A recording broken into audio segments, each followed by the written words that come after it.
Hello everybody, welcome back to the World Cyber Arena North American Hearthstone Pro Qualifiers. Once again, I am TJ Osmo QD Sanders, joined by Kevin Monkdong, and we have one more match remaining for this pretty intense week of Hearthstone matches, trying to find out the 4 players qualifying for that qualifier LAN. And we actually just saw Chakki defeat Reynad in a really long and really intense best of 5. But why don't we recap what we've seen so far today? Yeah, today's games not only has this week been long, but today's games have been really long too. Both series have gone to the full 5 games. Purple Drank versus StrifeCro, of course, had a really epic game 5 of the Druid versus the Handlock, where StrifeCro just really played around everything, played around combo for a period of 3 or 4 turns, and it was just really amazing. Really impressed by StrifeCro there. Reynad versus Chakki, also very long games. And that was partly due to the nature of the decks they brought. Control Warrior, Freeze Mage for both of them, and of course Hunter from Chakki. But out of all the games for the week, I have to say today has been the best day, just in terms of the quality of games. Yeah, it's there's been a lot of high-level decision-making and high-level decks being played as well. We've actually seen some really tough Hunter turns as well, which is something that players will say does not even exist. But there's a lot on the line for these players. The winner of this match will join Amaz, Firebat, and Zalay at the Qualifier LAN Finals. That's going to be happening on June 1st and June 2nd. Just that qualifier alone, they're going to be competing for $12,000.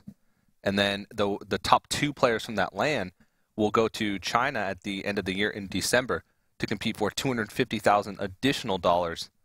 And over $100,000 grand prize for that tournament. So definitely a lot on the line for these players. Yeah, I think it's especially going to be important for Chakki because Chakki was actually invited to WCA 2014, but unfortunately he couldn't go because he had to decide between going to the qualifiers of North America for BlizzCon or WCA. He was actually in school at that time, and he just couldn't afford to miss that many days of school. Yeah. This year, I believe he's taken a break from school. He's going all in on Hearthstone, so this is really his chance. Yeah, that's definitely true, and he's been competing in lots of tournaments lately, and he's actually had a lot of great finishes, but he's never found that first place. And we talked about it a little bit earlier. Even if he wins today, I don't know if you can necessarily count this as a first place. He'll qualify for that LAN Finals, but just by qualifying alone, he'll book a plane ticket to the LAN, but he won't actually receive money unless he places top 3 at that LAN. So I know he wants to just have another opportunity to prove himself. StrifeCro, on the other hand, has proven himself time and time again, and this is just another opportunity for him to put his name on that list of the top Hearthstone players in the world. Yeah, I think he's already there, but it's just going to reinforce that idea, especially since he will be the only Archon player not to, only non-Archon player to advance to the WCA. American Finals. Yeah, it was a pretty cool story. We had a chance to have 4 players, but StrifeCro did defeat Purple Drank, which was Archon's last hope at having that all Archon. But we should probably start talking about the matchup a little bit and maybe start looking at these guys' decks. Now, we've seen both of these players have sort of similar lineups, Chakki with Hunter, Mage, Warrior, and StrifeCro with Druid, Hunter, Warlock. The only crossover there is actually the Hunter. So judging by that, do you think either of these players has an advantage? Yeah, I actually do think that probably Chakki has the advantage going into this series. He has the Warrior that can deal with Hunter, and he has a Freeze Mage that can really deal with either the Hunter or the Warlock. It's just StrifeCro's Druid is going to be really strong, and when that Druid falls, it's going to be all in Chakki's favor. Yeah, one of the things to look out for, though, is this Freeze Mage. This Freeze Mage can take wins against all these decks that StrifeCro has brought. Maybe I can't even think of which one of these decks he'd want to match up against it the most, because Handlock? What's the Freeze Mage versus Handlock matchup like?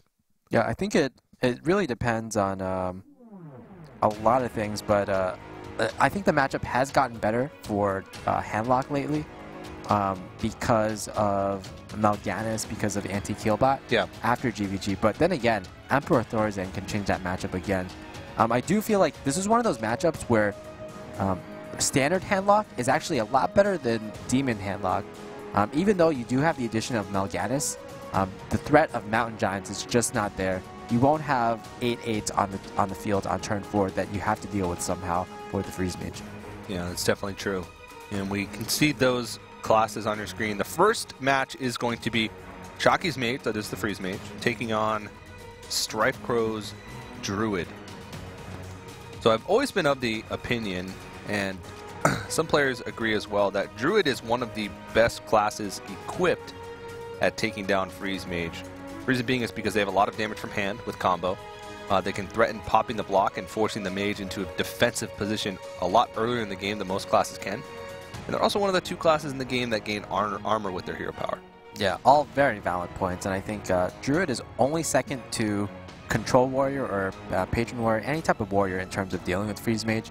The other class that I feel like is good at dealing with Freeze Mage is maybe a Warlock that has Mistress of Pain and Demon Heart, but those are really rare these days. Yeah. I've seen a few of them, and there's been a few that have been popularized by some top players, but it's been a while since I've seen that in the tournament. Not too interesting opening hands here. StrifeCro would definitely want a Wild Growth, but you might consider keeping a Keeper to silence Doomsayers, because Doomsayers are pretty much the key card in the matchup. If one goes off, it's pretty much a win for the Mage. Yeah.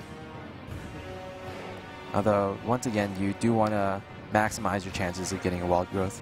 Actually, judging by the glow on the bottom of the screen... Okay, never mind. So yeah, StrifeCro keeps a Keeper because he knows Doomsayer, he has to deal with it. And, oh wow, it's such an unfortunate hand for StrifeCro. Yeah. Well, he knows he's not going to have any problems finding the combo, at least. But not having really anything reasonable to play until turn 4, and that turn 4 play being very situational. Second Keeper. No. And this is a decent hand for Chakki. He does have a substantial amount of card draw with Acolyte of Pain and Arcane Intellect, which card draw is always good in Freeze Mage.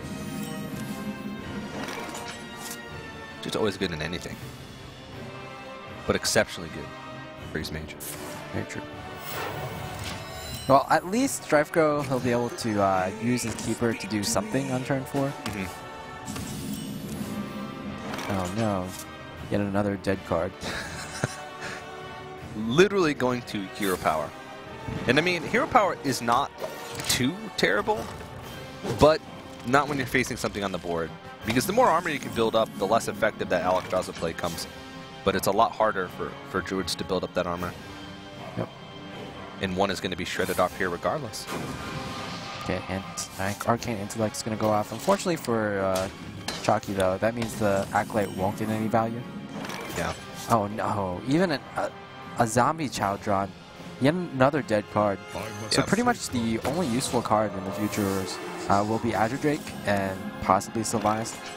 Even Sylvanas is kind of a detriment though, because your opponent can do something like Fireball the Sylvanas and force a Doomsayer steal. Yeah. Now we do see Chakki is actually running anti-Keelbot. We saw Reynad, he was cutting an anti-Keelbot for a second loot hoarder. But with the decision to run anti-Keelbot, it shows your matchups a lot against Face Hunter and opposing Freeze Mages, perhaps. So even though Reynad was running the Kazam Mystic in his deck, which really helps against Freeze Mages, Chakki also had somewhat of a tech card to help against opposing Freeze Mages as well. And Chakki's got a lot of the tools that he needs to win the game. He just needs to draw into the things that are going to help him get to that point where he can play these big cards like Alexstrasza and Archmage and Tinnitus. Hasn't drawn into any freeze effects yet, like Frost Nova, Blizzard. I don't think we saw Chakki running Cone of Cold. Yeah, definitely not. Like I said, like if you run anti-Keelbot, that probably means you're not running a Cone of Cold. Yeah. Although I have seen players cut Blizzards in favor of Cone of Colds just to be able to use them earlier. Teray, I think, did that, for example. Yeah, Hyped as well is a player that likes the double Cone of Cold. Yeah. This hand is somewhat unfortunate for Chakki. Not really. They're just full of burns and heals and situational cards. Not really any freezes, not really card draws. And getting this Acolyte Silence actually was pretty huge. Yeah. So, and this might be hurting Chakki right now that he didn't ping the Acolyte on turn 3, even though the Arcane Intellect was more on curve. Yeah. It seems like he wants to, yeah. He's going to try and freeze and play the Doomsayer. But of course, WCA Keeper's going to be sitting on the other end of that. The one liability he has with this board is that there is a Zombie Chow sitting on it, so he has a small out, a little insurance heal if he needs it, if he gets in range of combo. Sylvanas is such a liability to play against a freeze mage, because there's always the possibility of the Doomsayer, Fireball, the Sylvanas to get an automatic board clear. Yeah, that being said, though, he's seen one Doomsayer, so it's much less likely that he'll have 2 Doomsayers in his hand. Yeah. And not only that, he has 2 Doomsayers plus a Fireball. Yeah. I must safeguard them. And also, this board isn't that threatening for Chakki at the moment, except if you use the Savage Roar. So this might even be an okay board for Doomsayer to go off on. Oh.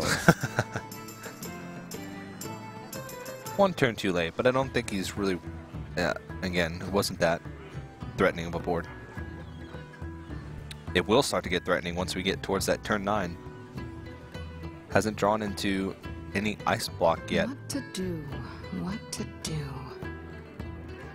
Yeah, a little unfortunate for Chakki that, you know, actually we talked about Reynad not putting anti-Keelbot in his deck, and that was hurting him in the Face Hunter matchup. But Chakki, because of his decision to run anti-Keelbot instead of Loot Hoarder in his deck, now it's hurting him in the Druid matchup. Yeah, because he needs that extra card draw early on. If that anti-Healbot was a Loot Hoarder in this situation, he'd be in a lot better shape. Because just having to Frost Nova here and then ping seems like a really weak turn. Yeah, but what choice does Chakki have, really? This prevents considerable amount of damage, 10 damage in fact.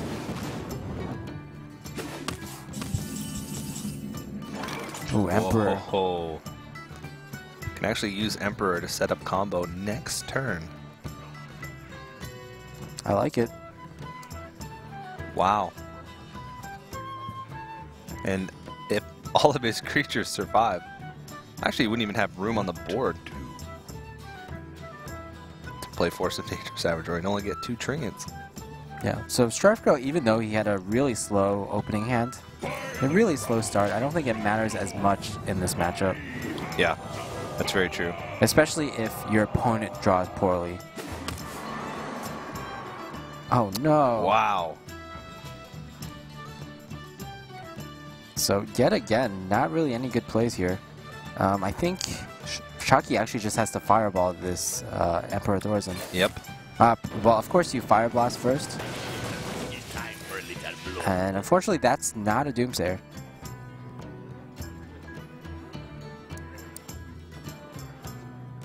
It's actually pretty funny that if, for example, if Chakki, or rather if StrifeCro had a Wrath, he can activate this Armani Berserker. Yeah. And then combo. And perhaps that gives him just the extra 3 damage to win the game. Alright, how much damage does he have here? 30 damage.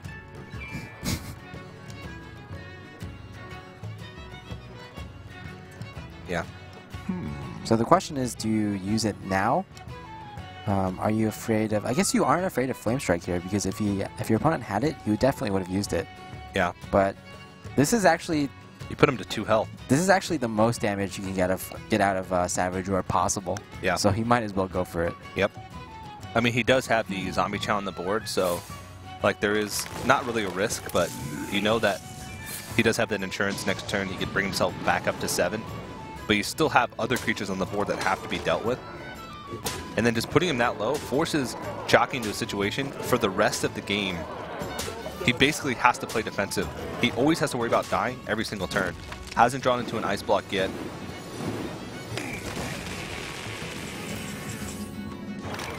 Oh. So all he can do now is Healbot, Frostbolt. Frostbolt something, Iceland something. He can anti-go bot and just frostbolt the Doomsayer, or sorry, the Zombie Chow and still be in pretty good shape. Yeah, so that would be a total of 13 extra health, going up back up to 15. Yeah, I would say that it's fairly comfortable at the moment. Savage Roar alone would kill him, though. Being at 15 health with 6 damage on board, that would be 15 damage with just a hero power, and a Savage Roar the following turn. So, to be completely safe, I wonder. he might need to Ice Lance something else, but that's so, man, such a rough situation. If you want to go a little riskier, perhaps, then you can even Frostbolt the Armani Berserker. Whoa. That's really risky, because then you die to swipe. But you are safe from Wrath, like we said. Yeah. And such a rough position for Chakki to be in the first game. Okay, so... Alright, I believe... Ooh. Oh, wait a minute. Not quite. Quite. But if he didn't Frostbolt the Zombie Chow the previous turn, he would have died. He would have died, yeah.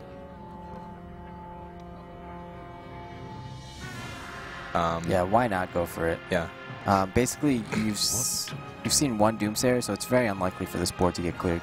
Yeah, he would have to have some type of freeze effect, which he might have even used the previous turn in tandem with the anti-Ghoul bot, plus a Doomsayer. I mean, Cenarius would put everything out of Flame Strike range easily. What to do? He might be thinking, maybe I should Azure Drake? Because if he Azure Drakes for 4 mana, there's a potential he could draw into the second Savage Roar. Yeah, But this is the more consistent play, I think. Yeah, also, it's the same philosophy as when he forces Major Savage Roar on turn 7. Or on turn, on turn 8. Because when are you going to get more value out of Cenarius, right?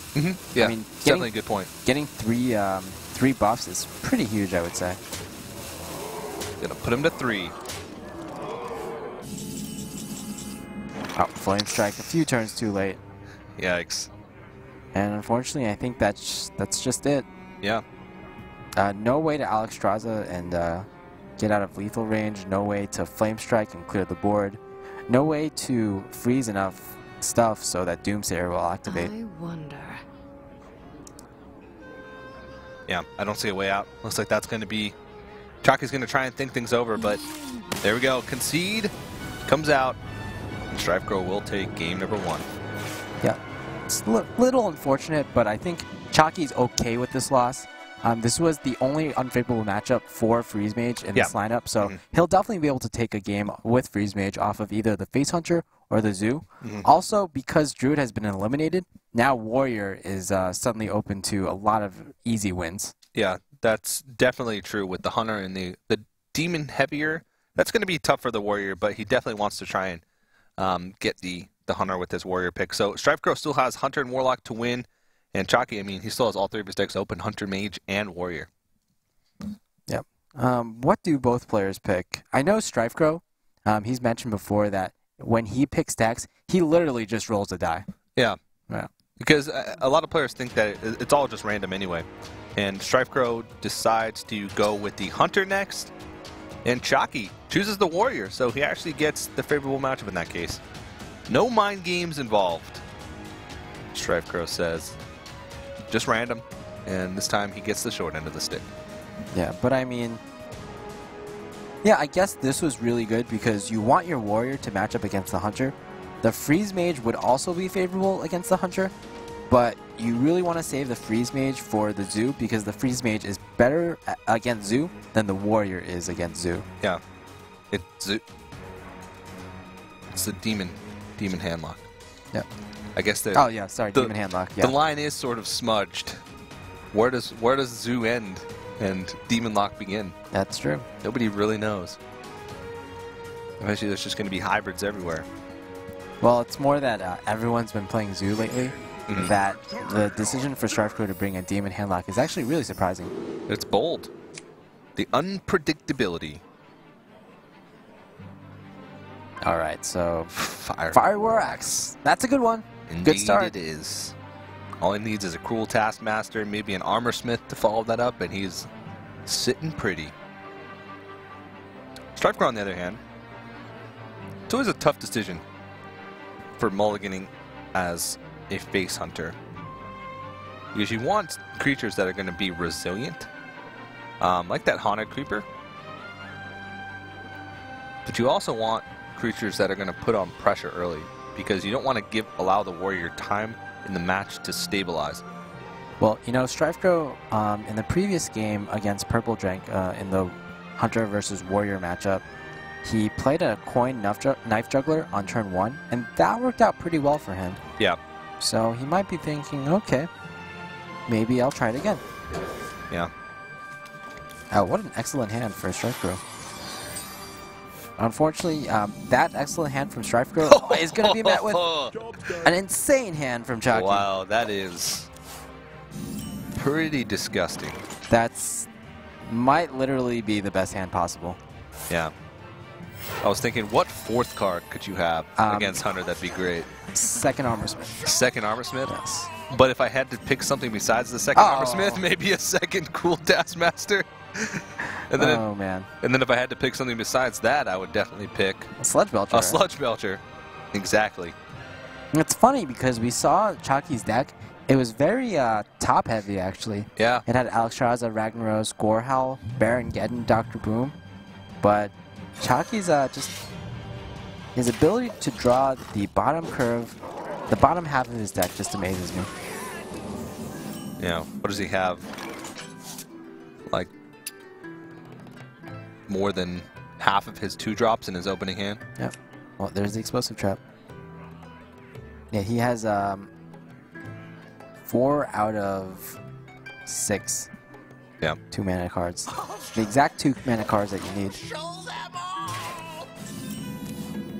Well, as long as he can put StrifeCro on having only explosive traps in this deck.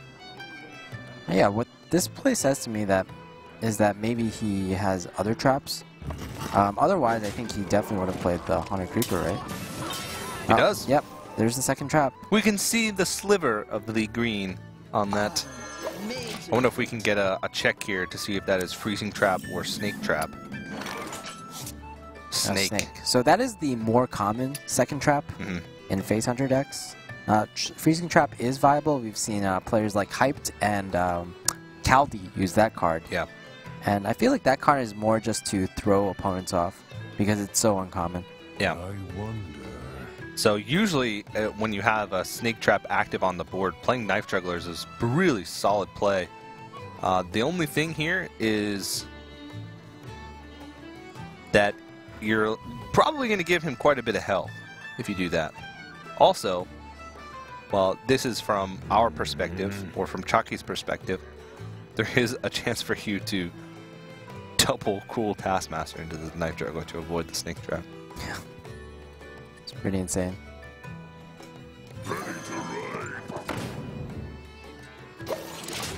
StrifeCro is just going to play slightly more on curve. Yeah. Well, there's a heavy hitter. I was beginning to wonder when we were going to see one of these very many high cost creatures coming out from Chakki's hand. Yeah, I would like Chakki to actually attack into the trap first and see what it is. Yeah. Okay. So with this line of play, he's more playing around Freezing Trap. He wants to get this Cruel Taskmaster frozen. Yeah. Otherwise, he would have attacked first in with that Armor Smith to preserve the health of that Cruel Taskmaster. This is a slightly worse play, though, if it's Snake Trap, I feel. Yeah. Because it's going to be tough for him to maneuver his creatures around the board now. But even if it's Snake Trap, I guess the extra minion of the 2/2 on the field makes it so that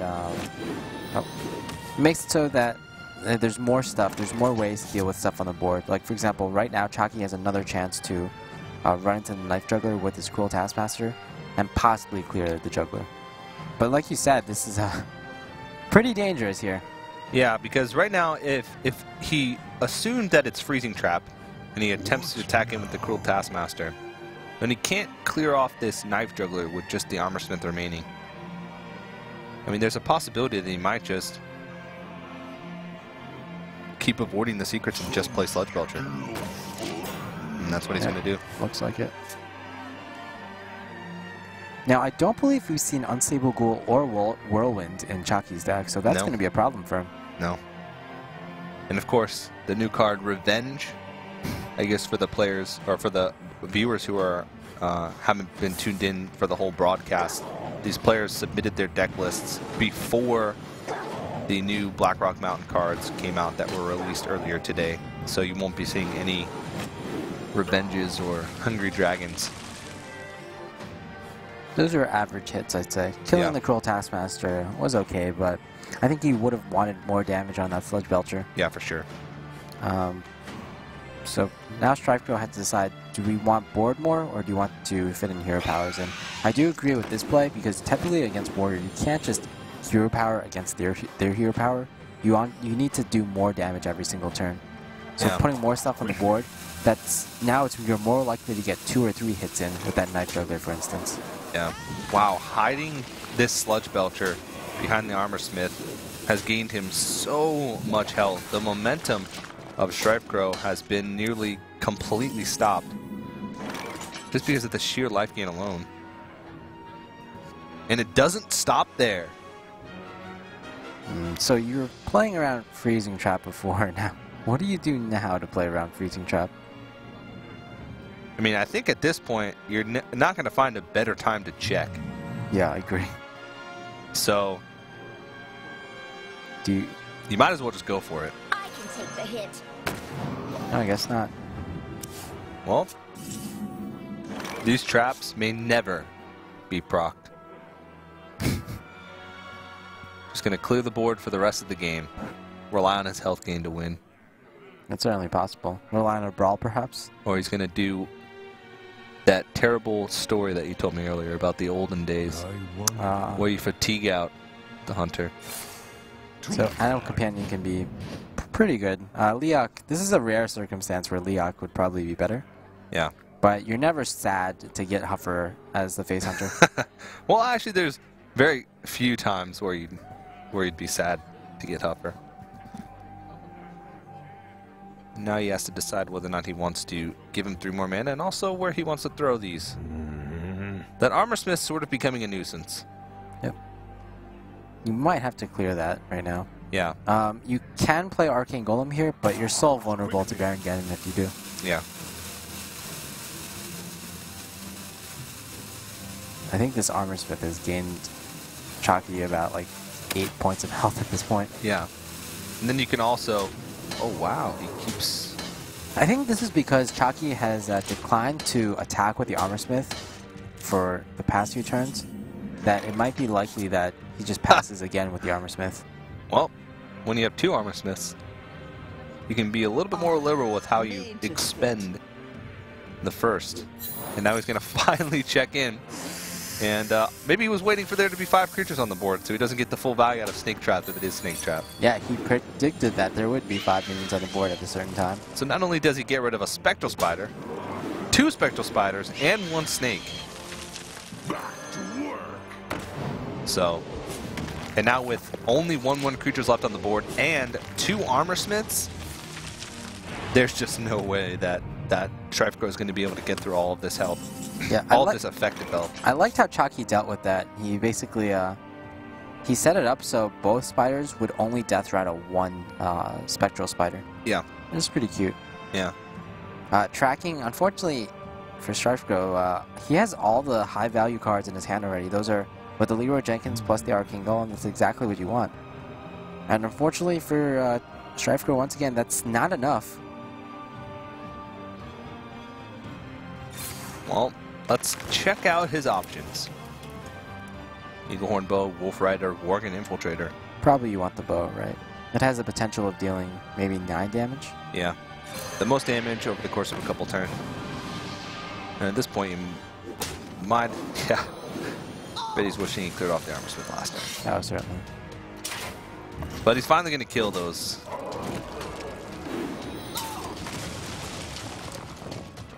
I think StrifeCro, he still sees some hope, though, because Chakki, he's left with only 2 cards in his hand.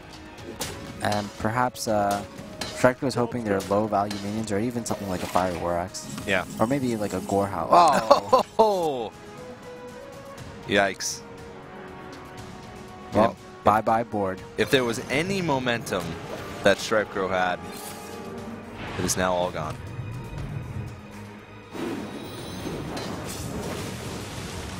Not even attacking.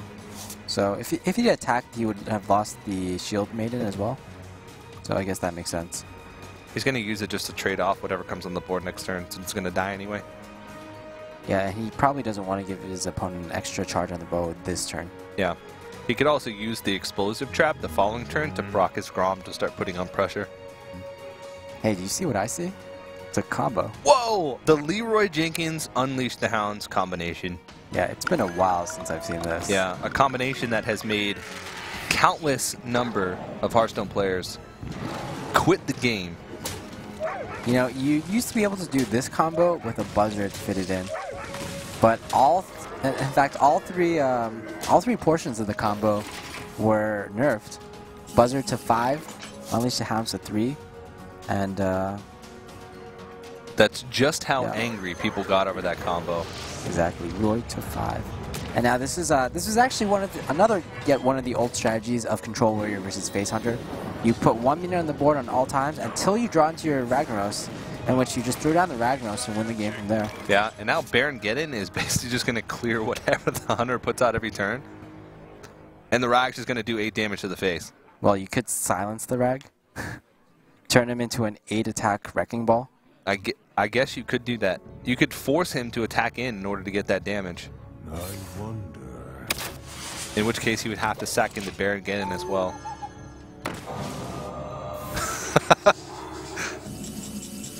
Well, that's almost...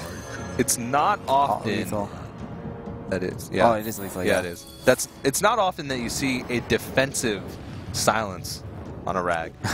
But yeah, not going to work out. Usually it's players silence their Rags in order to get that lethal, right? Yeah. Or players forgetting to silence their Rags, like if you're forcing, for instance.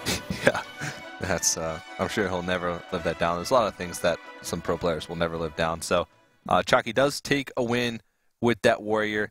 It wasn't a little bit of a favorable matchup for him. So we are going to move on. Chakki has Hunter and Mage still remaining, and StrifeCro still has to find a win with that Hunter, and Warlock as well. Yeah. I think it was fairly predictable at this point, though, that a lot of the series in this bracket would go to 5 games because players are bringing very polarizing lineups. They're bringing Freeze Mages, there's a lot of Control Warriors, there's a lot of Face Hunters.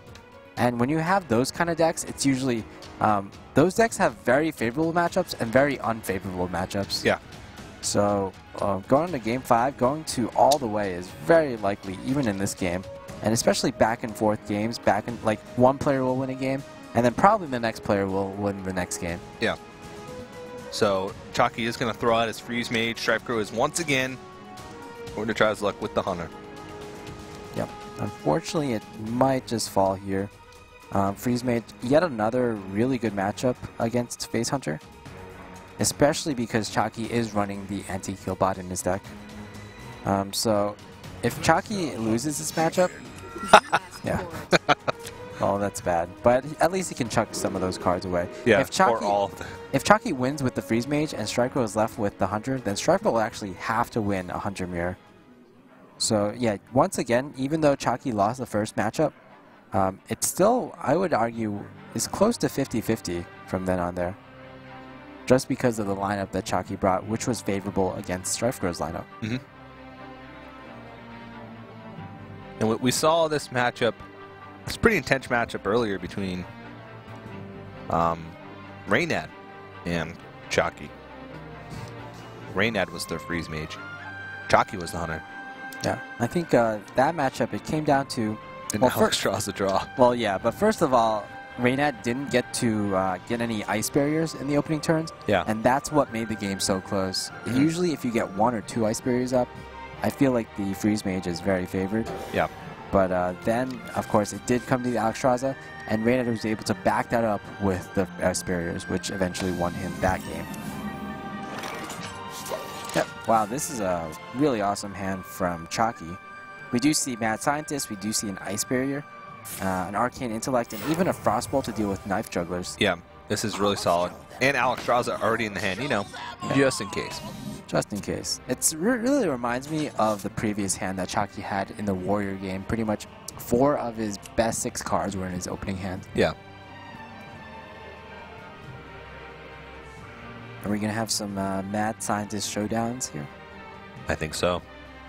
No reason not to. Yeah, a bit unfortunate though that pretty much Chakki's Mad Scientist is going to be so much better than StrifeCro's. Although we do know, because of the previous match, Chakki has now scouted that StrifeCro is running Snake Trap, so he can really play around that effectively. Yeah, Snake Trap can be virtually useless in this matchup.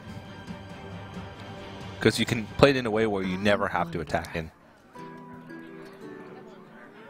Because a lot of times you don't have creatures to even attack in with. Okay, that's also pretty interesting. Well, he knows that if it's Snake Trap, then he's not going to have to deal with it anyway. And if it's Explosive Trap, then he's going to get a secret from it. Yeah. Explosive. Okay. Thank you, Spectator. Spectator's on the ball today.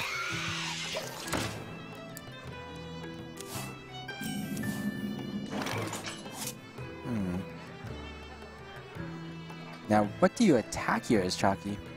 I don't think you attack the spiders because that will give your opponent a potential of 5 damage on the board. Do you attack face? That.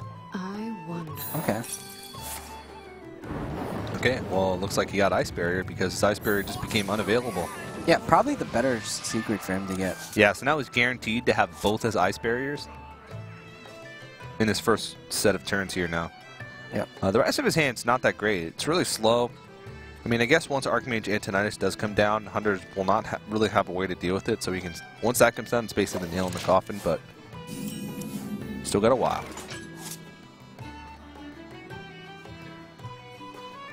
It's so tough for Hunters to get through these Ice Barriers early on, because that's 16 points of extra health that they have to get through.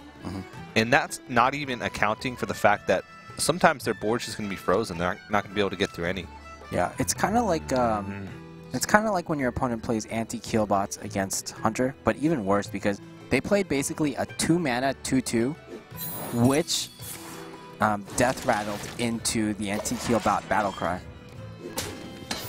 So just overall super efficient. Yeah. These minions though are actually pretty good for the Face Hunter here because it's difficult for a Freeze Mage to clear them, even with Doomsayers. Yeah, and he's able to weave in the hero power also. So he utilizes his mana really efficiently. He makes it so he's setting up to where he can do the max amount of damage the following turn. Ice Barrier again. Oh man. Just buying so much time for himself.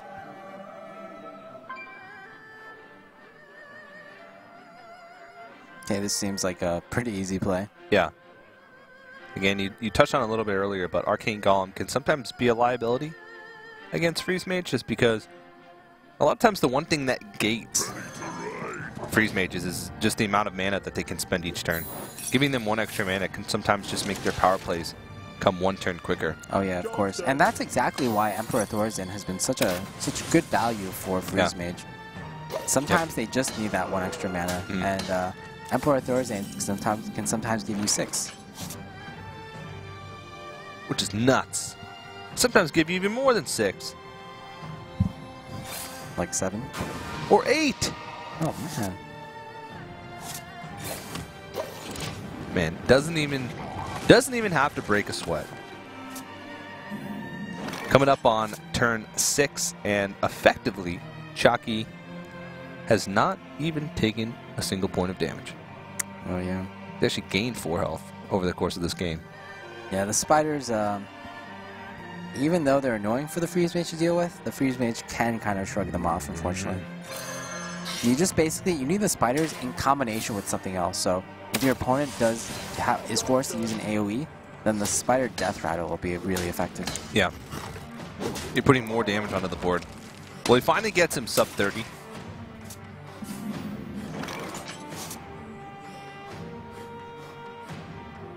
Seems like a Doomsayer turn. Yeah. It's, yeah. It's not really that good, but you basically don't have anything else. Mm-hmm. And you can set up, if Doomsayer does go off, you can set up that Blizzard for the next turn and finally remove those Haunted Creepers off the board.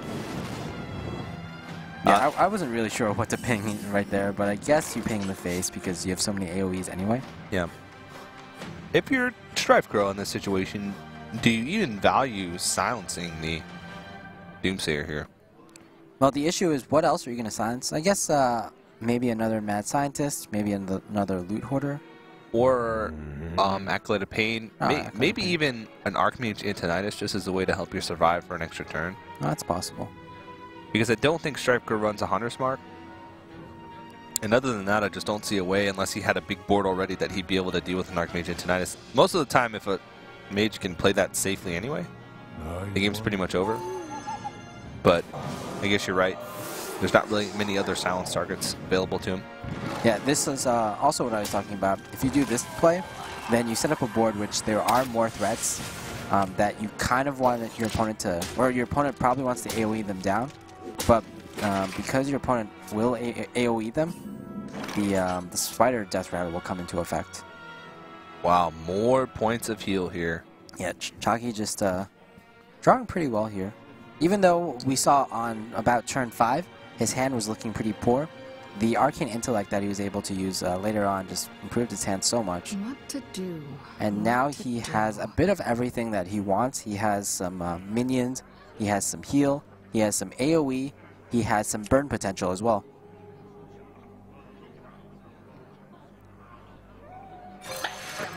Just going to take it slow. Chakki playing it so slow. Yeah, I'm surprised he didn't try and set up a little bit bigger of an AoE, but I just don't think he's really worried about taking an extra couple damage every turn. Still at 30 health after that anti-Q bot. Quite a bit of burn. Now, is this a turn when you can Arcane Golem? Well, you're giving him Alexstrasza a turn quicker. Yeah, but is he really going to Alexstrasza here, I guess? If he had enough damage to kill the Hunter the following turn? Yeah, it's true. Yes, but he doesn't. I guess it's dependent on what he draws, but I doubt it. But yeah, I think either this turn or the next turn would be the safest bet. Can you even play around Alexstrasza at this moment, though? No. It seems like your opponent has had such a good hand. He has answers for everything. And we're going to see that combo once again, I think. I don't really think he can get too much value out of it. He can sack in one Hound here. Okay, maybe he's just going to Hero Power here? Yeah. Yeah. It's still kind of funny because in a way he protects the Leroy from Blizzard, but yeah, he would just be left with 4 power on the board. Yeah, now once again he's going with the same line of play where he's kind of forcing his opponent to AoE, so his spiders will get some value in. Mm-hmm. Well, he actually has quite a bit of burn in his hand. With that, he has 17 points of damage from his hand alone. What to do? But does not have Ice Block up, so he has to be quite careful. So 9 damage on the board. I think there definitely is a way for StrifeCro to deal 11 damage from hand. So yeah, he just goes with the safer play here. Yep. Ooh, Leper Gnome.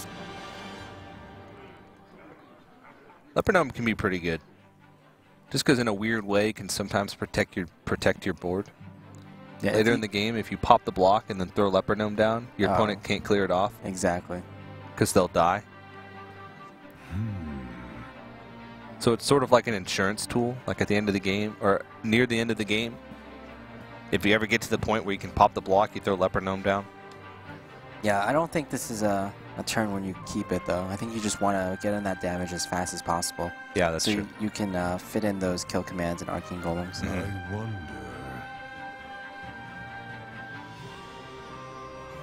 Now I think this might be a turn where you can Arcane Golem. Yeah. And big question here. The following turn, Chakki has Alexstrasza and more than 15 points of burn in his hand.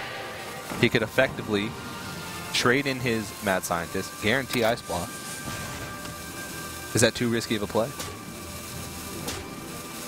I don't think so, but basically it says if my opponent has a Flare in his hand, he wins. But Or Kazan Mystic? Yeah, or Kazan Lotheb? Mystic. Or Lotheb. But those aren't really cards that you see in this deck, especially since Chakki has probably scouted StrifeCro's deck from watching the previous games in the tournament. So his other play would be really just to Blizzard, and he might even, or Flame Strike, he might even sack in his Mad Scientist beforehand, just to be safe. Now, the thing is, if he does this play and goes with the Alexstrasza, his opponent actually has to pop the block and deal with the Alexstrasza on the same turn, and that's going to be pretty difficult. Yeah. I think that might just do it. I don't think StrifeCro has any anti-secret techs in this Hunter deck.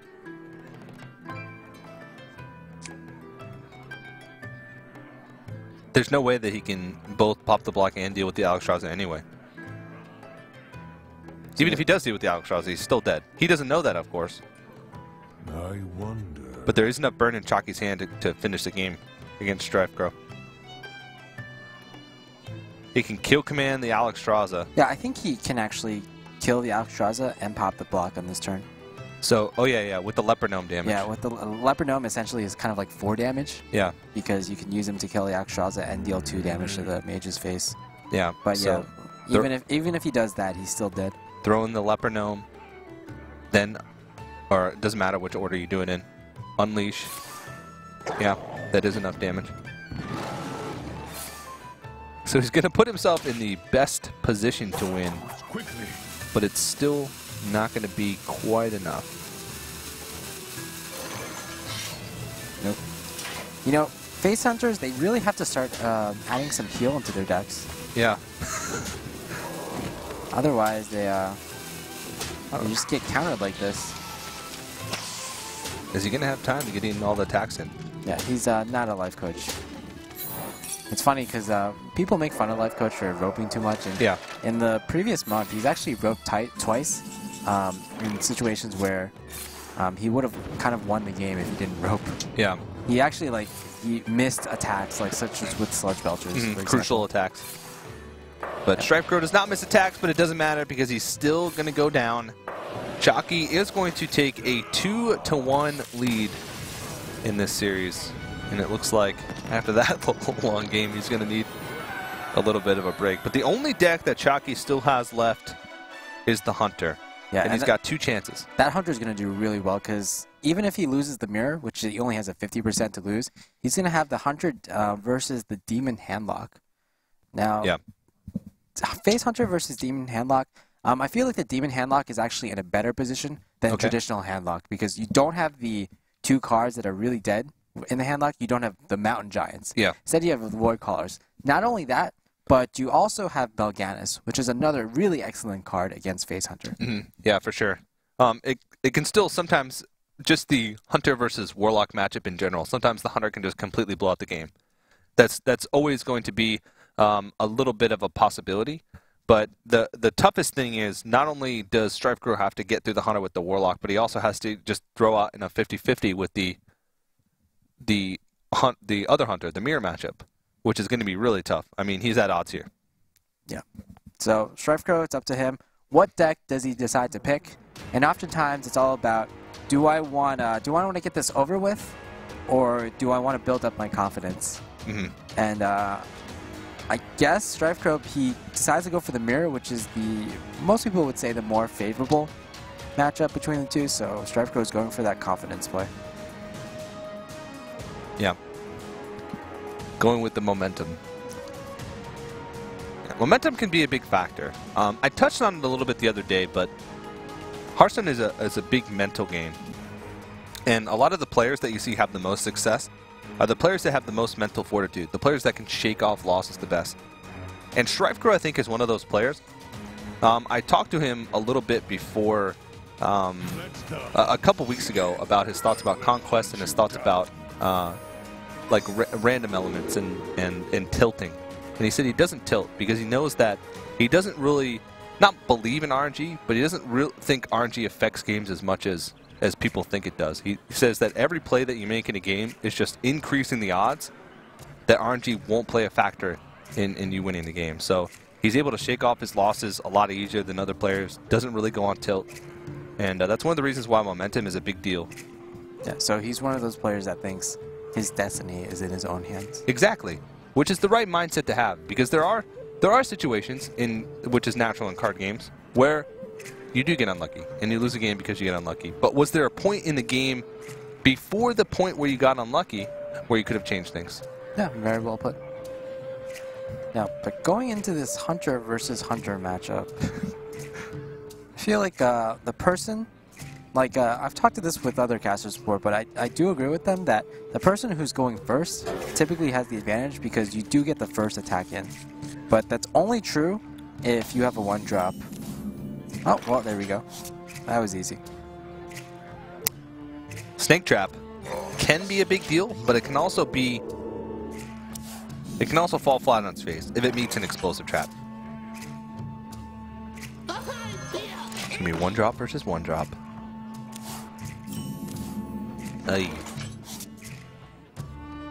I don't know. I like. I think either trap would be really good here. Yeah. Probably more so. Okay. Explosive trap in your opening hand in the mirror is actually not that bad.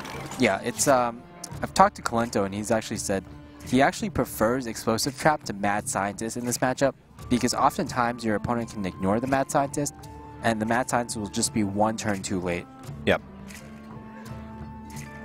Whereas the explosive trap, you get on-demand effect where you're forcing your opponent to sort of just use that turn to trade in instead of using that turn to proc the explosive trap. There was a lot of mind games here. Yeah. Like, what was that trap? Is it snake or explosive or?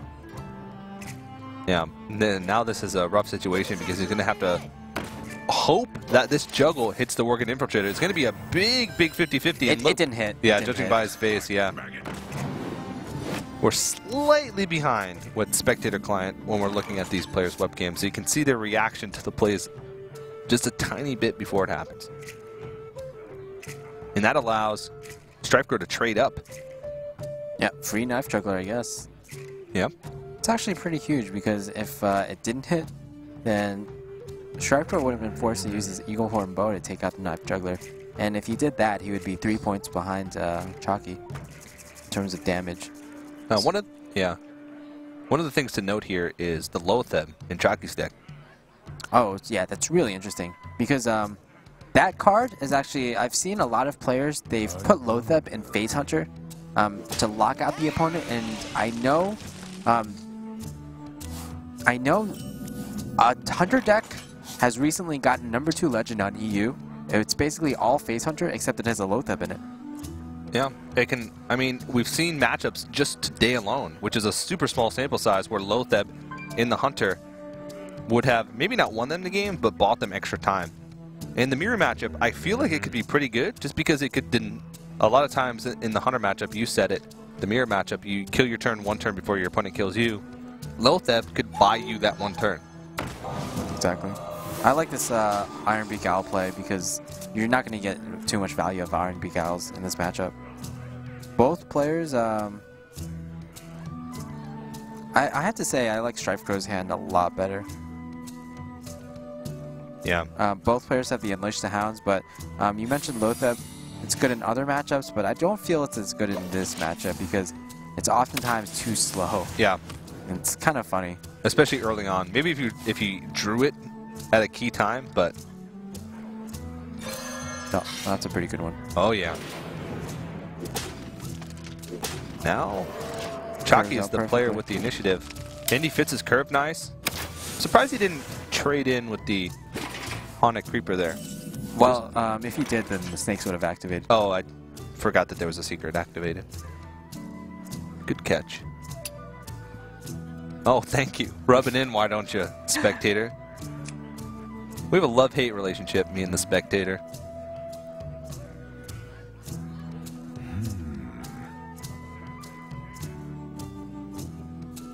Well, if the Unleash comes out here, I guess he could trade, but then what Chakki can actually do is attack into the Spectral Spiders, or the Haunted Creeper rather, and just unleash the Hounds himself. And I think Chakki at this point, because he's ahead in the race, he can actually go for face. Yeah. Oh, wow. Or he can just load them. Yeah. And if he does this, he'd hold on to his weapon, yeah, just to do that exact play next turn. Yeah. This blocks out a lot, and that's a clunky hand from StrifeCro. 2 weapons, of which he can only use 1 this turn. And a kill command that costs 8. You know, that play, the Lothep play, now that I think of it, makes a lot of sense, because if you don't play Lothep on turn 5, you're pretty much never going to get to play him due to the nature of this matchup. Yeah. And now we can make a huge turn here. The one thing now that might put a wrench in his plans is the Eagle Horn Bow, because he's giving him an extra charge.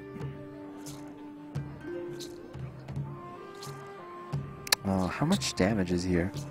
So, this Unleash the Hounds is essentially 4 damage. Yeah. But that means you don't do any damage with your Glaive Zuka. So 4 plus 5 from the Lothep, 9 plus 3, so that's 12 damage. Unfortunately, not enough. Yeah, I think the most damage that he could actually do would be with Wolf Rider and Abusive Sergeant, just from on board. So 9... 14, I believe. Yeah. So it'd be 2 off. And that could be a big deal. He can actually do a lot of damage from his hand with just 2 cards.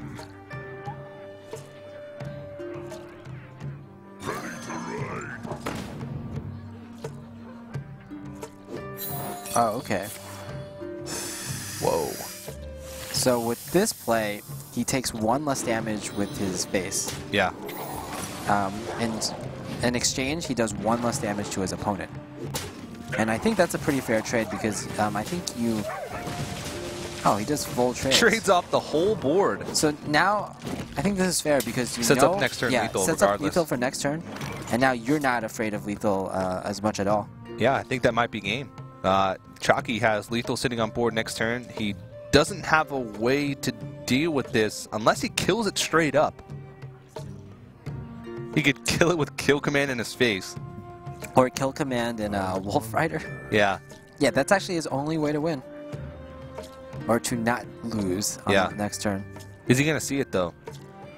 I mean, I'm sure he sees it, but is he going to go that for call? it? Exactly. Yeah. It's a tough call to make.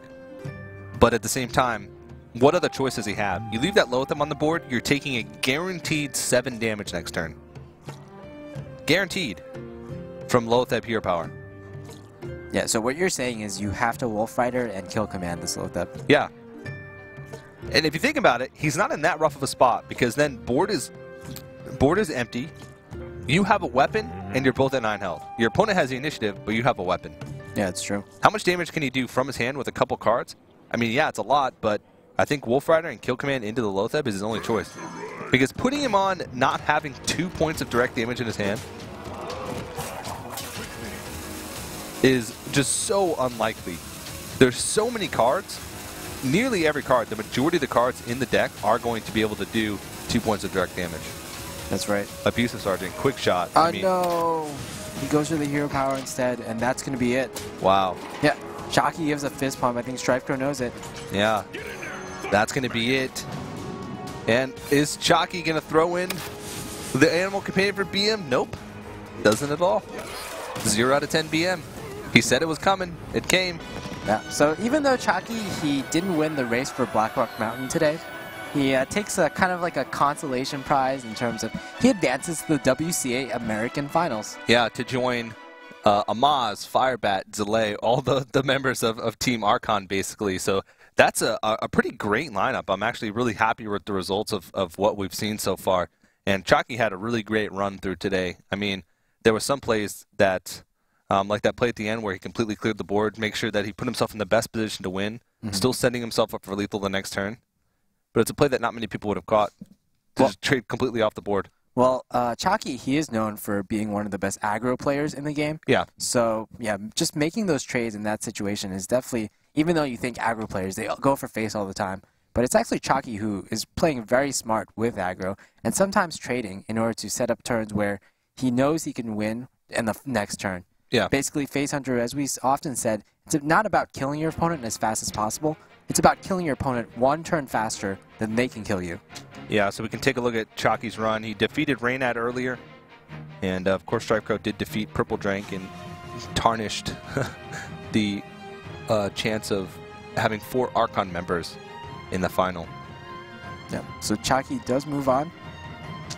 Chakki now has yet another chance to not get second in a tournament. Yeah, there's going to be 4 players at that LAN, and we can actually take a look at exactly what we've seen throughout that whole week. Of course, Amaz, Firebat, Zalay, and Chakki, all those players highlighted, are going to be the 4 that are going to join us at that LAN on June. The LAN takes place June 1st and 2nd, the Hearthstone portion on June 1st. Yeah, so interesting to note that every single Archon player except Chakki made it to the next round. And also every player in the first row made it, except for Chakki. Chakki broke the curse. Yeah. Chakki, now the board is kind of uneven now, but I think Chakki's okay with that. Yeah, definitely. So let us know what you guys thought of the matches that took place today or over the course of the entire week. Follow us on Twitter, WCA_America, or use the hashtag WCA2015. Even though we're done with Hearthstone, we still have Crossfire, which starts actually on Monday, which is going to be broadcasted on this same channel. And, of course, Heroes of the Storm and Dota 2, which will come at a later date. So do you have any final thoughts that you'd like to wrap up the day, to wrap up the week of games that we've seen? Well, I think it was certainly a very great week. I enjoyed casting with you this week, of course. It was great. It was great. But, of course, today was essentially, I think, by far the best game so far. We had a lot of interesting decisions from every single player. I was especially impressed with both the players that made it to the finals. StrifeCro playing really well in the Handlock versus Druid game. Chakki just playing very well overall. Sometimes just trading when he needed to, especially in that final game of the series against StrifeCro. So both players who made it to the finals definitely deserved it. Chakki definitely deserves his seeding into the very next round at the finals on June 1st. Yeah, so keep an eye out for that, of course. Keep an eye on the Twitter for the exact details of that June 1st LAN. But that's going to do it for myself, from Monk, from everybody here at the World Cyber Arena. Thank you for watching, and have a good night.